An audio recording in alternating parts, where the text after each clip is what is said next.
আজ তোমাদের সাথে শেয়ার করব রুটি লুচি পরোটার সাথে খাওয়ার মতন সেদ্ধ আলুর তরকারি। চলো আর দেরি না করে রেসিপি শেয়ার করি। আগের দিন রাতে আমি কিছু কাবলি চানা ভিজিয়ে রেখেছিলাম। পরের দিন আমি কিছু আলু নিলাম, যা সেদ্ধ করার জন্য মাঝখান থেকে দুভাগ করে কেটে নিলাম যাতে তাড়াতাড়ি সেদ্ধ হয়ে যায়। এবার প্রেসার কুকারের মধ্যে আলু টুকরোগুলো দিয়ে দিলাম, সাথে কাবলি চানাগুলোও দিয়ে দিলাম, আর দিয়ে দিলাম সামান্য পরিমাণে নুন। এবার কভার লাগিয়ে গ্যাস অন করে প্রেসার কুকারটা গ্যাসে বসিয়ে দিলাম এবং অপেক্ষা করলাম 3টে হুইসেলের জন্য।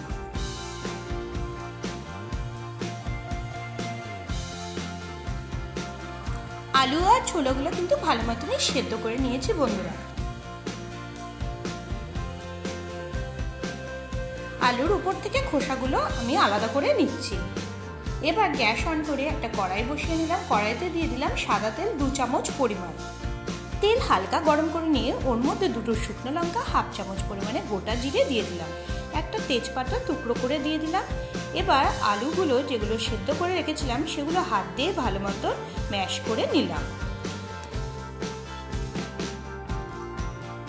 হালকা 1 মিনিট এভাবে নেড়ে চেড়ে নিয়ে ম্যাশ করা পটেটো এর মধ্যে দিয়ে দিলাম।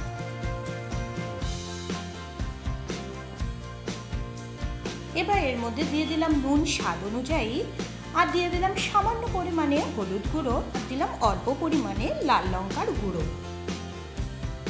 সব উপকরণ একদম গ্যাসের ফ্লেম কমিয়ে নিয়ে 2 থেকে 3 মিনিট এভাবে নেড়ে চেড়ে নিলাম।